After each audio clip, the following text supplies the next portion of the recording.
Hello po. Bali dito po sa Transfer 8 SMCDO. Wala po siyang lumalabas na specific review ng Google. Tapos pag clinic po natin yung page natin is lalabas siya. Dito po sa Insights, meron po tayong views po na 6,225.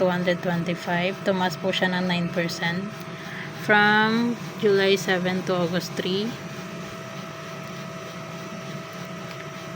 Tapos, views by content type, multi-photo, is nasa 54% po.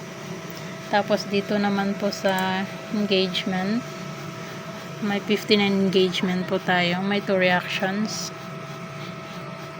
Tapos, dito naman po sa audience, meron po tayong 7 net follows.